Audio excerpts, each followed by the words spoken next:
नमस्कार विद्यार्थी मित्रांनो, तुम्हा सर्वांचं आपल्या स्टडी पॉइंट यूट्यूब चॅनलमध्ये स्वागत आहे। तर विद्यार्थी मित्रांनो, आजच्या व्हिडिओमध्ये आपण मुंबई पोलीस भरतीच्या दृष्टीने आवश्यक असलेले टॉप 100 प्रश्न कव्हर करणार आहोत, जे की या अगोदर मुंबई पोलीस भरतीच्या प्रश्नपत्रिकेमध्ये व परीक्षेमध्ये विचारण्यात आलेले आहेत। चला तर मग वेळ वाया न घालवता व्हिडिओला सुरुवात करूया पहिल्या प्रश्नापासून। पहिला प्रश्न आहे बघा विद्यार्थी मित्रांनो, मुंबई पोलीस भरतीच्या दृष्टीने आवश्यक असलेले टिंबटिंब हे पहिले भारतीय होय जे भारतीय सनदी सेवा परीक्षा उत्तीर्ण झाले। बघा कोण होते पहिले भारतीय जे भारतीय सनदी सेवा परीक्षा उत्तीर्ण झालेले आहेत? तर बघा विद्यार्थी मित्रांनो, ते आहेत सत्येंद्रनाथ टागोर, हे उत्तीर्ण झालेले आहेत। त्यानंतर पुढचा अतिशय महत्त्वाचा प्रश्न आहे बघा, नोट डाऊन करून घ्या। टिंबटिंब साली मुंबई विधान परिषद स्थापन झाली। तर बघा कधी झालेला आहे मुंबई विधान परिषदेची स्थापना? 1867 साली मुंबई विधान परिषदेची स्थापना ही झालेली आहे। त्यानंतर पुढचा प्रश्न बघा, हडप्पा व मोहनजोदडो ही प्राचीन संस्कृतीची ठिकाणे आज कोठे आहेत? बघा अतिशय महत्त्वाचा प्रश्न आहे बघा, कोठे आहेत? बघा हडप्पा आणि मोहनजोदडो ही प्राचीन संस्कृतीची ठिकाणे पाकिस्तान या ठिकाणी आहेत। त्यानंतर पुढचा प्रश्न बघा, 19 नोव्हेंबर हा दिवस टिंबटिंब जागतिक दिवस म्हणून पाळला जातो। तर बघा कोणता दिवस म्हणून पाळला जातो? 19 नोव्हेंबर हा दिवस शौचालय दिवस म्हणून पाळला जातो। त्यानंतर पुढचा प्रश्न बघा, सार्कचे मुख्यालय म्हणजे सार्कचं लॉंग फॉर्म बघा, south Asian association for regional cooperation याचे मुख्यालय कोणत्या ठिकाणी आहे? तर बघा कोठे आहे सार्कचे मुख्यालय? खाली ऑप्शन्स आहेत, तर योग्य उत्तर आहे काठमांडू या ठिकाणी सार्कचे मुख्यालय आहे। नोट डाऊन करून घ्या आणि लक्षात ठेवा। त्यानंतर पुढचा प्रश्न बघा, टिंबटिंब साली भारतीय राष्ट्रीय सभा स्थापन झाली। तर बघा कधी स्थापन झालेला आहे राष्ट्रीय सभा? 1885 साली भारतीय राष्ट्रीय सभा स्थापन झालेली आहे। त्यानंतर पुढचा प्रश्न बघा, राष्ट्रीय काँग्रेसच्या स्थापनेचे श्रेय टिंबटिंब या इंग्रज अधिकाऱ्याला जाते। तर बघा कोणाला जाते? राष्ट्रीय काँग्रेसच्या स्थापनेचे श्रेय सर ए.ओ. ह्यूम या इंग्रज अधिकाऱ्याला जाते। त्यानंतर पुढचा प्रश्न बघा, रानमशीसाठी प्रसिद्ध असलेले कोलामार्का अभयारण्य कोठे आहे? बघा असाही प्रश्न तुम्हाला परीक्षेमध्ये विचारतात। तर बघा कोठे आहे विद्यार्थी मित्रांनो? गडचिरोली या ठिकाणी रानमशीसाठी प्रसिद्ध असलेले कोलामार्का अभयारण्य आहे। त्यानंतर पुढचा प्रश्न बघा महत्त्वाचा, युआन हे कोणत्या देशाचे चलन आहे? असाही प्रश्न तुम्हाला परीक्षेमध्ये विचारतात। तर बघा कोणत्या देशाचं चलन आहे युआन? चीन या देशाचं चलन आहे, लक्षात ठेवा। त्यानंतर पुढचा प्रश्न बघा, जुलै 2014 मध्ये स्थापन झालेले BRICS बँकेचे मुख्यालय कोठे आहे? तर बघा कोठे आहे? शांघाय म्हणजे चीन या ठिकाणी या BRICS बँकेचे मुख्यालय आहे। त्यानंतर पुढचा प्रश्न बघा, आशियातील सर्वोच्च नागरी किताब कोणता? तर बघा कोणता आहे आशियातील सर्वोच्च नागरी किताब? रॅमन मॅग्सेसे हा किताब आशियातील सर्वोच्च किताब आहे। त्यानंतर पुढचा प्रश्न बघा, सायबर गुन्ह्याच्या बाबतीत आघाडीवर असलेले राज्य कोणते? बघा अतिशय महत्त्वाचा प्रश्न आहे बघा, परीक्षेला दाट पडण्याची शक्यता आहे बघा हा प्रश्न। तर बघा कोण आहे आघाडीवर असलेले राज्य सायबर गुन्ह्याच्या बाबतीत? आपला महाराष्ट्र राज्य हे सायबर गुन्ह्याच्या बाबतीत आघाडीवर असलेले राज्य आहे। त्यानंतर पुढचा प्रश्न बघा 13 नंबरचा, माहिती तंत्रज्ञान क्षेत्रातील IT जगातील आघाडीची कंपनी कोणती? तर बघा कोणती आहे माहिती तंत्रज्ञान क्षेत्रातील जगातील आघाडीची कंपनी? मायक्रोसॉफ्ट ही कंपनी आहे। त्यानंतर पुढचा प्रश्न बघा, टिंबटिंबने 1878 साली देशी वृत्तपत्रावर कडक निर्बंध टाकणारा कायदा केला। तर बघा कोणत्या वृत्तपत्रावर देशी कडक निर्बंध टाकणारा कायदा केलेला आहे? लिटलने 1878 साली देशी वृत्तपत्रावर कडक निर्बंध टाकणारा कायदा केलेला आहे। त्यानंतर पुढचा प्रश्न बघा, पाटीदार समाज आरक्षणामुळे प्रकाशझोतात आलेले राज्य कोणते? तर बघा कोणते आहे पाटीदार समाज आरक्षणामुळे प्रकाशझोतात आलेले राज्य? गुजरात हे राज्य आहे। त्यानंतर पुढचा प्रश्न बघा विद्यार्थी मित्रांनो, टिंबटिंब भाषा ही मराठीची जननी होय। तर बघा कोणती भाषा आहे मराठीची जननी? संस्कृत ही भाषा मराठीची जननी आहे, लक्षात ठेवा। त्यानंतर पुढचा प्रश्न बघा, कोणता स्वर संयुक्त नाही? तर बघा कोणता नाही संयुक्त स्वर? उ हे काय आहे? संयुक्त स्वर नाही। त्यानंतर पुढचा प्रश्न बघा, स्वातंत्र्यवीर सावरकरांना काळ्या पाण्याची शिक्षा झालेला सेल्युलर जेल कोठे आहे? तर बघा कोठे आहे सेल्युलर जेल, जे की स्वातंत्र्यवीर सावरकरांना काळ्या पाण्याची शिक्षा झालेली होती. तर बघा अंदमान या ठिकाणी आहे. त्यानंतर पुढचा प्रश्न बघा 18 नंबरचा. महाराष्ट्रातील सर्वाधिक साक्षर जिल्हा कोणता? तर बघा कोणता आहे महाराष्ट्रातील सर्वाधिक साक्षर जिल्हा? सिंधुदुर्ग हा आहे. त्यानंतर पुढचा प्रश्न बघा. भारतातील सर्वात मोठी बहुउद्देशीय योजना कोणती? तर बघा कोणती आहे सर्वात मोठी बहुउद्देशीय योजना? भाकरा नांगल ही सर्वात मोठी बहुउद्देशीय योजना आहे. त्यानंतर पुढचा प्रश्न बघा. अयोग्य पर्याय ओळखायचा आहे. तर बघा अयोग्य कोणता आहे? कुडाकुलम हे ओडिसा हे काय आहे? अयोग्य पर्याय आहे. त्यानंतर पुढचा प्रश्न बघा. वाराणसी कन्याकुमारी या शहरांना जोडणारा महामार्ग भारतातील सर्वाधिक लांबीचा म्हणून ओळखला जातो, तो किती क्रमांकाचा आहे? तर बघा किती क्रमांकाचा आहे वाराणसी ते कन्याकुमारी जोडणारा महामार्ग? NH7 हा या क्रमांकाचा आहे. त्यानंतर पुढचा प्रश्न बघा. भारतातील कोणत्या राज्यांच्या सीमा इतर सर्वाधिक राज्यांना लागलेल्या आहेत? तर बघा कोणत्या राज्याच्या सीमा इतर सर्वाधिक राज्यांना लागलेल्या आहेत? आसाम या राज्याच्या सीमा हे सर्वाधिक राज्याच्या सीमांना लागलेल्या आहेत. त्यानंतर पुढचा प्रश्न बघा. 2011 मध्ये भारतात कितवी जनगणना पार पडली? तर बघा कितवी जनगणना पार पडलेली आहे 2011 मध्ये आपल्या भारतामध्ये? 15वी जनगणना ही विद्यार्थी मित्रांनो या ठिकाणी पार पडलेली आहे. त्यानंतर पुढचा प्रश्न बघा. जगन्नाथपुरी हे शहर कोणत्या राज्यात आहे? तर बघा कोणत्या राज्यात आहे जगन्नाथपुरी हे शहर? ओरिसा या राज्यामध्ये आहे. त्यानंतर पुढचा प्रश्न बघा. चंद्र पृथ्वी सूर्य सरळ एकाच रेषेत येतात त्या स्थितीला टिंबटिंब म्हणतात. तर बघा काय म्हणतात त्या स्थितीला, जे की चंद्र पृथ्वी आणि सूर्य सरळ एकाच रेषेत येतात? चंद्रग्रहण असे म्हणतात. त्यानंतर पुढचा प्रश्न बघा. अयोग्य पर्याय ओळखायचा आहे. तर बघा अयोग्य कोणता आहे? डाऊन्स हे केनिया या ठिकाणी आहे, हे अयोग्य पर्याय आहे. त्यानंतर पुढचा प्रश्न बघा. यक्षगान हा प्रसिद्ध नृत्य प्रकार कोणत्या राज्याशी निगडीत आहे? तर बघा कोणत्या राज्याशी निगडीत आहे यक्षगान हा प्रसिद्ध नृत्य प्रकार? तर कर्नाटक या राज्याशी निगडीत आहे. त्यानंतर पुढचा प्रश्न बघा. मराठी साम्राज्याच्या अस्ताला कारणीभूत झालेला सालबाईचा तह केव्हा झाला? तर बघा केव्हा झालेला आहे सालबाईचा तह मराठी साम्राज्याच्या अस्ताला कारणीभूत झालेला? 1782 मध्ये झालेलं आहे. त्यानंतर पुढचा प्रश्न बघा. 1885 मध्ये बिहारमध्ये टिंबटिंब जमातीचा उठाव झाला होता. तर बघा कोणत्या जमातीचा उठाव झालेला होता 1855 मध्ये? तर बघा विद्यार्थी मित्रांनो सुंथाळ या जमातीचा उठाव झालेला होता. त्यानंतर पुढचा प्रश्न बघा. लॉर्ड रिपन याला स्थानिक स्वराज्य संस्थांचा जनक म्हणतात. तर बघा स्थानिक स्वसंस्था कायदा केव्हा झाला? तर बघा 1882 मध्ये झालेलं आहे. त्यानंतर पुढचा प्रश्न बघा. कोणत्या कायद्याने मुस्लिमांना स्वतंत्र मतदारसंघ देण्याचे घोषित केले गेले? बघा अतिशय महत्त्वाचा प्रश्न आहे बघा. 1909 या कायद्याने मुस्लिमांना स्वतंत्र मतदारसंघ देण्याचे घोषित केले गेले आहे. त्यानंतर पुढचा प्रश्न बघा.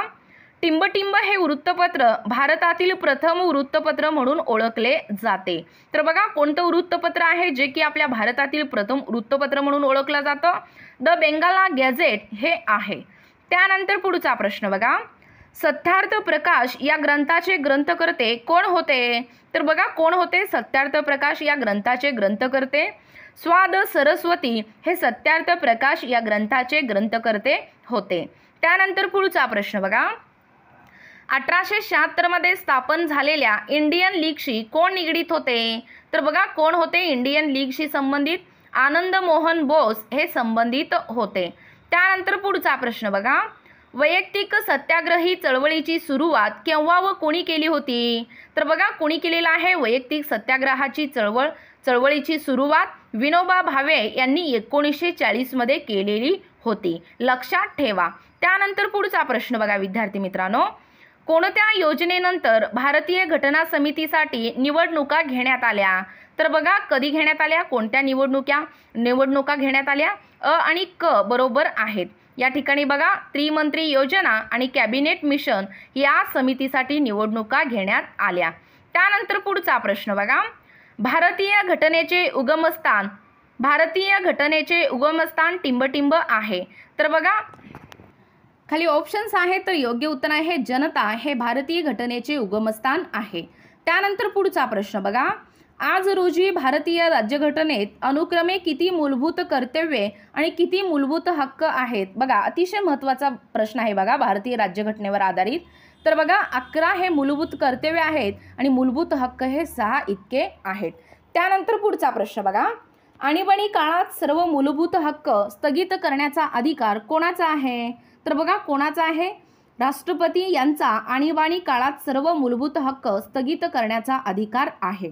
त्यानंतर पुढचा प्रश्न बघा, कोणत्या सभागृहाला संसदेचे द्वितीय परंतु वरिष्ठ सभागृह म्हणतात?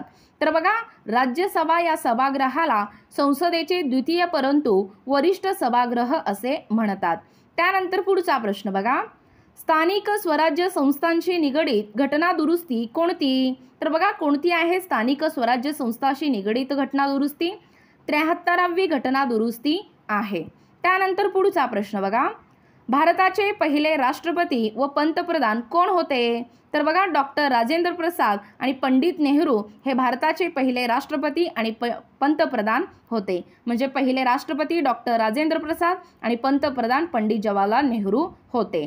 त्यानंतर पुढचा प्रश्न बघा, कोणत्या समाज सुधारकांचा जन्मदिवस राज्यात सामाजिक न्याय दिन म्हणून पाळला जातो? बघा अतिशय महत्त्वाचा प्रश्न आहे बघा। तर बघा शाहू महाराजांच्या जन्मदिवस राज्यात सामाजिक न्याय दिन म्हणून पाळला जातो। तर कधी? 26 जूनला। त्यानंतर पुढचा प्रश्न बघा, 3 एप्रिल 1927 बहिष्कृत भारत पाक्षिक कोणी सुरू केले? तर बघा कोणी सुरू केलेला आहे 3 एप्रिल 1927 बहिष्कृत भारत पाक्षिकांची? डॉक्टर आंबेडकर यांनी सुरू केलेली आहे। त्यानंतर पुढचा प्रश्न बघा, 1863 मध्ये बालहत्या प्रतिबंधक गृहाची स्थापना कोणी केली होती? तर बघा कोणी केलेली आहे 1863 मध्ये बालहत्या प्रतिबंधक गृहाची स्थापना? महात्मा फुले यांनी केलेली होती। त्यानंतर पुढचा प्रश्न बघा, 24 सप्टेंबर 1873 मध्ये पुणे येथे कोणत्या संस्थेची स्थापना झाली? तर बघा कोणत्या संस्थेची स्थापना झालेली होती? सत्यशोधक समाजाची स्थापना ही 24 सप्टेंबर 1873 मध्ये पुणे येथेच झालेली आहे। त्यानंतर पुढचा प्रश्न बघा, महात्मा फुलेंनी त्यांच्या हयातीत लिहिलेली शेवटचा ग्रंथ कोणता? तर बघा कोणता आहे शेवटचा ग्रंथ? सार्वजनिक सत्यधर्म हा शेवटचा ग्रंथ महात्मा फुले यांचा हयातीतील आहे। त्यानंतर पुढचा प्रश्न बघा, जॉन स्टुअर्ट मिल व हर्बर्ट स्पेन्सर यांच्या विचाराने प्रभावित झालेला समाजसुधारक कोण? तर बघा कोण होते? आगरकर हे त्यांच्या विचाराने म्हणजे जॉन स्टुअर्ट मिल व हर्बर्ट स्पेन्सर यांच्या विचाराने प्रभावित झालेला समाजसुधारक होय। त्यानंतर पुढचा प्रश्न बघा, 1936 मध्ये महाराष्ट्र ग्राम प्राथमिक शिक्षण मंडळाची स्थापना कोणी केली? तर बघा कोणी केलेला आहे? महत्त्वाचा प्रश्न आहे। धो के कर्वे यांनी 1936 मध्ये महाराष्ट्र ग्राम प्राथमिक शिक्षण मंडळाची स्थापना ही केलेली आहे। त्यानंतर पुढचा प्रश्न बघा विद्यार्थी मित्रांनो, भारतात पंचायत राज संदर्भात नेमलेली पहिली समिती कोणती? तर बघा कोणती आहे पहिली समिती भारतात पंचायत राज संदर्भात नेमलेली? बलवंत मेहता ही समिती आहे। त्यानंतर पुढचा प्रश्न बघा, पंचायत राज हा विषय कोणत्या सूचीतील आहे? तर बघा कोणत्या सूचीतील आहे पंचायत राज हा विषय? राज्य सूची यातील आहे। त्यानंतर पुढचा प्रश्न बघा, जिल्हा परिषद अध्यक्ष आपल्या पदाचा राजीनामा कोणाला देतात? तर बघा कोणाला देतात? प्रामुख्याने विभागीय आयुक्ताला देतात। त्यानंतर पुढचा प्रश्न बघा, महानगरपालिका किंवा झेडपीची सर्वात महत्त्वाची विषय समिती कोणती असते? तर बघा कोणती असते? स्थायी समिती म्हणजे स्थायी ही महत्त्वाची विषय समिती असते। त्यानंतर पुढचा प्रश्न बघा, नगरपालिका किंवा नगर परिषदेचा प्रशासकीय अधिकारी कोण असतो? असाही प्रश्न तुम्हाला परीक्षेमध्ये विचारतात। तर बघा मुख्याधिकारी हे असतात। त्यानंतर पुढचा प्रश्न बघा महत्त्वाचा, महाराष्ट्र ग्राम पोलीस अधिनियम केव्हा अस्तित्वात आला? बघा पोलीस भरतीच्या दृष्टीने महत्त्वाचा प्रश्न आहे बघा। तर बघा 1967 मध्ये महाराष्ट्र ग्राम पोलीस अधिनियम अस्तित्वात आलेलं आहे। त्यानंतर पुढचा प्रश्न बघा, मधुमेह या विकारात शरीरातील टिंबटिंब पेशीचा नाश होतो। तर बघा कोणत्या पेशीचा नाश होतो? मधुमेह या विकाराने शरीरातील बीटा या पेशीचा प्रामुख्याने विद्यार्थी मित्रांनो या ठिकाणी नाश होतो. त्यानंतर पुढचा प्रश्न बघा, आम्ल पर्जन्यास कोणते वायू कारणीभूत ठरतात? तर बघा कोणते वायू कारणीभूत ठरतात? दोन्ही बरोबर, म्हणजे SO2 NO2 1 आणि 2 हे दोन्ही बरोबर आहेत. त्यानंतर पुढचा प्रश्न बघा, गहू, ज्वारी, तांदूळ, गवत, मका इत्यादी या वनस्पती कोणत्या प्रकारच्या आहेत? तर बघा कोणत्या प्रकारच्या आहेत? आगंतुक म्हणजे तंतू मूळ आहेत. त्यानंतर पुढचा प्रश्न बघा, सजीवांच्या वर्गीकरणामध्ये टिंबटिंब हे सर्वात लहान एकक आहे. तर बघा कोणता आहे सर्वात लहान एकक सजीवांच्या वर्गीकरणामध्ये? जाती हे सर्वात लहान एकक आहे. त्यानंतर पुढचा प्रश्न बघा, हवाबंद डब्यातील अन्न टिंबटिंबमुळे खराब होऊ शकते. तर बघा कशामुळे खराब होऊ शकते? विनॉक्सी सूक्ष्मजीव यामुळे हवाबंद डब्यातील अन्न हे खराब होऊ शकते. त्यानंतर पुढचा प्रश्न बघा, आधुनिक आवर्त सारणीचा जनक कोणाला म्हणतात? तर बघा कोणाला म्हणतात आधुनिक आवर्त सारणीचा जनक? मोस्ले यांना प्रामुख्याने आधुनिक आवर्त सारणीचा जनक असे म्हणतात. त्यानंतर पुढचा प्रश्न बघा, शुद्ध पाण्याचा सामू किती असतो म्हणून पाणी उदासीन असते? तर बघा 7 pH इतका असतो. त्यानंतर पुढचा प्रश्न बघा, आधुनिक जैवतंत्रज्ञान पातळीवर आधुनिक जैवतंत्रज्ञान टिंबटिंब पातळीवर कार्य करते. तर बघा रेणू या पातळीवरती कार्य करत असते. त्यानंतर पुढचा प्रश्न बघा, राष्ट्रसभेचे दुसरे अधिवेशन टिंबटिंब साली कोलकाता येथे भरले. तर बघा कधी भरलेला आहे? कोलकाता या ठिकाणी 1886 साली राष्ट्रसभेचे दुसरे अधिवेशन विद्यार्थी मित्रांनो कोलकाता या ठिकाणी 1886 मध्ये भरलेलं आहे. त्यानंतर पुढचा प्रश्न बघा, कोणता जिल्हा आदिवासींचा जिल्हा म्हणून ओळखला जातो? तर बघा कोणता जिल्हा आदिवासींचा जिल्हा म्हणून ओळखतात? नंदुरबार या जिल्ह्याला आदिवासींचा जिल्हा म्हणून ओळखला जातो. त्यानंतर पुढचा प्रश्न बघा, जुना जिल्हा व नवीन जिल्ह्याबाबत अयोग्य पर्याय ओळखायचा आहे. तर बघा भंडारा आणि हिंगोली हे काय आहे? अयोग्य पर्याय आहे. त्यानंतर पुढचा प्रश्न बघा, खालीलपैकी कोणता जिल्हा चादर निर्मितीसाठी प्रसिद्ध मानला जातो? तर बघा सोलापूर हा जिल्हा प्रामुख्याने चादर निर्मितीसाठी विद्यार्थी मित्रांनो या ठिकाणी प्रसिद्ध मानला जातो. त्यानंतर पुढचा प्रश्न बघा, महाराष्ट्र इंजिनिअरिंग रिसर्च इन्स्टिट्यूट म्हणजे MERI कोठे आहे? तर बघा कोठे आहे? नाशिक या ठिकाणी विद्यार्थी मित्रांनो आहे. त्यानंतर पुढचा प्रश्न बघा, खालीलपैकी कोणता महामार्ग राज्यातील सर्वाधिक लांबीचा मानला जातो? तर बघा कोणता आहे राज्यातील सर्वाधिक लांबीचा महामार्ग? NH6 हा आहे. त्यानंतर पुढचा प्रश्न बघा, कोणत्या राज्याची सीमा महाराष्ट्राला लागलेली नाही? तर बघा खाली ऑप्शन्स आहेत, तर योग्य उत्तर आहे राजस्थान. राजस्थान या राज्याची सीमा ही आपल्या महाराष्ट्राला लागलेली नाही. त्यानंतर पुढचा प्रश्न बघा, लोकसंख्यादृष्ट्या महाराष्ट्राचा भारतात कितवा क्रमांक लागतो? तर बघा कितवा लागतो आपल्या महाराष्ट्राचा भारतात क्रमांक? दुसरा क्रमांक हे लागतो. त्यानंतर पुढचा प्रश्न बघा, सार्क संघटनेचा सदस्य नसलेला देश कोणता? असाही प्रश्न तुम्हाला परीक्षेमध्ये विचारतात. तर बघा कोणता आहे सदस्य नसलेला देश? ब्राझील हा देश आहे. त्यानंतर पुढचा प्रश्न बघा, भारतातील सर्वात मोठे खाऱ्या पाण्याचे सरोवर कोणते आहे? तर बघा चिल्का जे सरोवर आहे विद्यार्थी मित्रांनो ते आपल्या भारतातील सर्वात मोठे खाऱ्या पाण्याचे सरोवर आहे. त्यानंतर पुढचा प्रश्न बघा, भारतातील सर्वात मोठा अणुविद्युत प्रकल्प रावत भाटा कोणत्या राज्यात आहे? तर बघा खाली ऑप्शन्स आहेत, तर योग्य उत्तर आहे राजस्थान या ठिकाणी भारतातील सर्वात मोठा अणुविद्युत प्रकल्प रावत भाटा हे राजस्थान या राज्यात आहे. त्यानंतर पुढचा प्रश्न बघा, महाराष्ट्र पोलीस अकादमी कोठे आहे? तर बघा कोठे आहे महाराष्ट्र पोलीस अकादमी? जरूर हा प्रश्न तुम्हाला हमखास परीक्षेमध्ये विचारतात. तर बघा नाशिक या ठिकाणी महाराष्ट्र पोलीस अकादमी हे आहे. त्यानंतर पुढचा प्रश्न बघा विद्यार्थी मित्रांनो, राज्यात आज रोजी पोलीस आयुक्तालयांची संख्या किती आहे? तर बघा किती आहे राज्यात पोलीस आयुक्तालयाची संख्या? 10 इतकी आहे. त्यानंतर पुढचा प्रश्न बघा, भारतीय राष्ट्रध्वजातील सर्वात खालचा रंग कोणता आहे? तर बघा कोणता आहे आपल्या भारतीय राष्ट्रध्वजातील सर्वात खालचा रंग? हिरवा हा आहे. त्यानंतर पुढचा प्रश्न बघा, 1906 साली मुस्लिम लीगची स्थापना कोठे झाली? तर बघा कोठे झालेली आहे विद्यार्थी मित्रांनो, ढाका या ठिकाणी 1906 साली मुस्लिम लीगची स्थापना ही झालेली आहे. त्यानंतर पुढचा प्रश्न बघा, शिका, संघटित व्हा आणि संघर्ष करा हा संदेश दलितांना कुणी दिला? तर बघा कुणी दिलेला आहे हा संदेश दलितांना?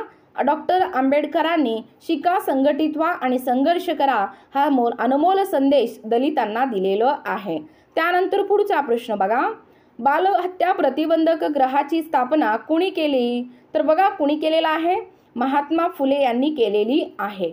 त्यानंतर पुढचा प्रश्न बघा, 28 डिसेंबर 1885 रोजी राष्ट्रीय सभेचे अधिवेशन कोठे भरले होते? तर बघा कोठे भरलेले होते? मुंबई या ठिकाणी विद्यार्थी मित्रांनो 28 डिसेंबर 1885 रोजी राष्ट्रीय सभेचे अधिवेशन भरलेले होते. त्यानंतर पुढचा प्रश्न बघा, होमरूल चळवळ प्रथम कोणत्या देशात सुरू झाली? तर बघा कोणत्या देशात सुरू झालेली आहे होमरूल चळवळ? प्रथमतः आयर्लंड या देशामध्ये सुरू झालेली आहे. त्यानंतर पुढचा प्रश्न बघा, भिल्लांचा उठाव कोठे झाला होता? तर बघा कोठे झाला होता भिल्लांचा उठाव? खानदेश या ठिकाणी झालेला होता. त्यानंतर पुढचा प्रश्न बघा, कोणत्या कायद्याने मुस्लिमांना स्वतंत्र मतदारसंघ देण्यात आला होता? बघा हा प्रश्न आत्ताही झालेला आहे. तर बघा 1909च्या कायद्याने मुस्लिमांना स्वतंत्र मतदारसंघ हे देण्यात आलेला होता. त्यानंतर पुढचा प्रश्न बघा, 1922च्या चौरी चौरा घटनेने संपुष्टात आलेले आंदोलन कोणते? तर बघा कोणते आहे? असहकार हे जे आंदोलन आहे ते 1922च्या चौरी चौरा घटनेने संपुष्टात आलेले आंदोलन आहे. त्यानंतर पुढचा प्रश्न बघा, 1917चा चंपारण्य सत्याग्रह कशाशी निगडीत होता? तर बघा कशाशी निगडीत होता? 1917चा चंपारण्य सत्याग्रह नीळ या घटकाशी संबंधित होता. त्यानंतर पुढचा प्रश्न बघा, भारतातील पहिली कामगार संघटना कुणी स्थापन केली? तर बघा कुणी केलेली होती भारतातील पहिली कामगार संघटना? ना. मे. लोखंडे यांनी स्थापना केलेली होती. त्यानंतर पुढचा महत्त्वाचा प्रश्न बघा, पेशीतील कोणत्या घटकास पेशीचे ऊर्जा केंद्र म्हणतात? तर बघा कोणत्या घटकास पेशीचे ऊर्जा केंद्र म्हणतात? तंतुकणिकाला प्रामुख्याने ऊर्जा केंद्र असे म्हणतात. त्यानंतर पुढचा प्रश्न बघा, गोगलगाय टिंबटिंब संघात मोडते. तर बघा कशामध्ये मोडते? गोगलगाय मोलुस्का या संघामध्ये विद्यार्थी मित्रांनो यात मोडतो. त्यानंतर पुढचा प्रश्न बघा, LPG मध्ये टिंबटिंब घटक असतात. तर बघा कोणते घटक असतात LPG मध्ये? ब्युटेन आणि आयसोब्युटेन हे घटक प्रामुख्याने LPG मध्ये असतात. त्यानंतर पुढचा प्रश्न बघा, सूर्यफूल ही टिंबटिंब वनस्पती आहे. तर बघा कोणती वनस्पती आहे? सूर्यफूल ही द्विबीजपत्री ही वनस्पती आहे. त्यानंतर पुढचा प्रश्न बघा विद्यार्थी मित्रांनो, मादक पेय तयार करताना कशाचा वापर केला जात नाही? तर बघा कशाचा वापर केला जात नाही मादक पेय तयार करताना? किण्वचा वापर हे केला जात नाही. त्यानंतर पुढचा प्रश्न बघा, ज्या तापमानास हवा बाष्पाने संतृप्त होते त्यास टिंबटिंब म्हणतात. तर बघा काय म्हणतात? ज्या तापमानास हवा बाष्पाने संतृप्त होते त्याला दवबिंदू असे म्हणतात. त्यानंतर पुढचा प्रश्न बघा, पाण्याची महत्तम घनता किती असते? तर बघा किती असते पाण्याची महत्तम घनता? 40 इतकी असते. त्यानंतर पुढचा प्रश्न बघा, अणूच्या केंद्रकात कशाचा समावेश होतो? तर बघा कशाचा समावेश होतो अणूच्या केंद्रकामध्ये? प्रोटॉन आणि न्यूट्रॉन याचा समावेश प्रामुख्याने अणूच्या केंद्रकात होतो. त्यानंतर पुढचा प्रश्न बघा, मानवाचे शास्त्रीय नाव ओळखा. तर बघा काय होते मानवाचे शास्त्रीय नाव? होमो सेपियन हे मानवाचे शास्त्रीय नाव आहे. त्यानंतर पुढचा प्रश्न बघा 99 नंबरचा, वैश्विक द्रावक म्हणून कोणास ओळखतात? तर बघा कोणास ओळखतात? पाणी या घटकास वैश्विक द्रावक म्हणून ओळखतात. त्यानंतर शेवटचा प्रश्न बघा, मानवी शरीरातील सर्वाधिक लांबीची पेशी कोणती? तर बघा कोणती आहे मानवी शरीरातील सर्वाधिक लांबीची पेशी? चेतापेशी ही सर्वाधिक लांबीची पेशी आहे. तर विद्यार्थी मित्रांनो, तुम्हाला जर आमच्या अध्यापनाचे व्हिडिओ आवडत असतील तर आपल्या चॅनलला लगेचच लाईक आणि सबस्क्राईब करायला विसरू नका. भेटूया अशाच पुढच्या नवीन व्हिडिओमध्ये. तोपर्यंत धन्यवाद.